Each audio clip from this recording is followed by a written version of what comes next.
Hello and welcome. अगला question है हमारे पास, explain the distinction between second appeal and revision. ये क्वेश्चन हमारे पास बीजीएस 1984 यूपी सीजे 1988 में पूछा गया है। आंसर हम स्टार्ट करेंगे सेकंड अपील को एक्सप्लेन करके।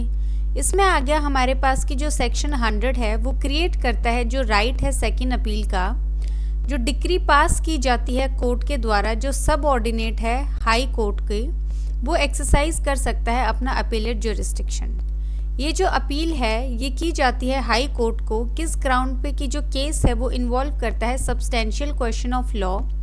सेक्शन 100 क्लोज 2 जो है हमारे पास वो प्रोवाइड करता है कि जो सेकंड अपील है वो जो है फाइल की जा सकती है even against x party decree जो पास की गई है अपील में, अगर वो इन्वॉल्व करती है सब्सटेंशियल क्वेश्चन ऑफ लॉ। तो बेसिकली पहला स्टेप हमेशा यही होता है कि जो फर्स्ट टॉपिक होता है उसको थोड़ा सा एक्सप्लेन करना होता है। सेकंड टॉपिक जो है इसमें हमारे पास वो है रिवीजन। रिवीजन में आ गया हमारे पास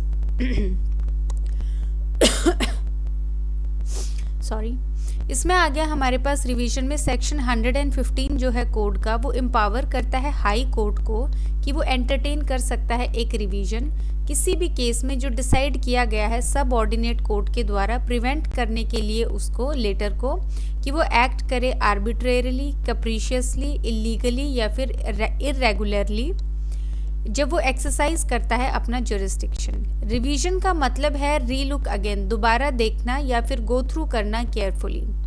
ये एक एक्ट है रिवाइज करने का एक व्यू के साथ कि वो करेक्ट कर सकता है एरर्स को। फिर आ गया हमारे पास जो मेन कंटेंट पूछा गया है, difference between second appeal and revision, और ये जो डिफरेंसेस है हमारे पास सेकंड अपील और रिवीजन में वो दिए गए हैं नीचे।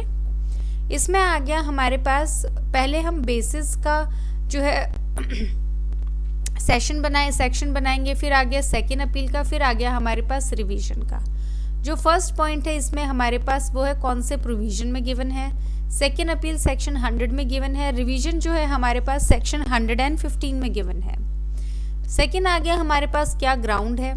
सेकंड अपील जो है वो लाई करती है सब्सटेंशियल क्वेश्चन ऑफ लॉ के ग्राउंड पे, जो रिवीजन है वो लाई करता है ज्यूरिसडिक्शनल एरर पे। थर्ड आ गया इसमें हमारे पास कंडीशन।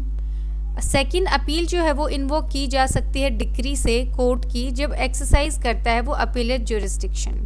रिवीजन जो है वो इन्वोक किया जा सकता है जहां पे कोई प्रोविजन नहीं है अपील का। फोर्थ पॉइंट आ गया इसमें हमारे पास क्वेश्चन ऑफ फैक्ट। कोर्ट जो है सेकंड अपील में डिसाइड कर सकता है क्वेश्चन ऑफ फैक्ट कुछ सर्कमस्टांसेस में जो दिए गए हैं सेक्शन 103 के अंडर। रिवीजन में आ गया कि जो कोर्ट है वो डिसाइड नहीं कर सकता है question of fact in case जहां पे रिवीजनल ज्यूरिसडिक्शन है। फिफ्थ आ गया इसमें हमारे पास डिस्क्रिशनरी पावर। इसमें आ गया सेकंड अपील में कोर्ट के पास कोई डिस्क्रिशनरी पावर नहीं है और वो जो है रिफ्यूज नहीं कर सकता है ग्रांट करने से लिए रिलीफ को मेयरली इक्विटेबल ग्राउंड पे। रिवीजन में आ गया हमारे पास कोर्ट जो है वो डिक्लाइन कर सकता है इंटरफेयर करने से रिवीजन में अगर वो सेटिस्फाइड है कि जो सब्सटेंशियल जस्टिस जो है वो की गई है। तो अगर जस्टिस सब्सटेंशियल की गई है तो जो है वो इंटरफेयर नहीं करेगा, उसके पास ऐसी कोई डिस्क्रिशनरी पावर नहीं है। फिर आ गया हमारे पास 6 point, that is interference of court. Second appeal में आ गया कोर्ट जो है वो इंटरफेयर कर सकता है डिक्री के साथ जो पास की गई है लोअर अपीलेट कोर्ट के द्वारा, अगर वो कॉन्ट्ररी है लॉ से कॉन्ट्ररी है। रिवीजन में आ गया कोर्ट जो है वो इंटरफेयर नहीं कर सकता है एक ऑर्डर के साथ अगर वो ज्यूरिसडिक्शन में है इवन दो वो लीगली रॉन्ग है। तो लीगली रॉन्ग भी अगर कोर्ट ने कोई भी ऑर्डर पास किया है लेकिन वो ज्यूरिसडिक्शन में है तो जो है रिवीजन जो कोर्ट है वो इंटरफेयर नहीं कर सकता रिवीजन के अंडर।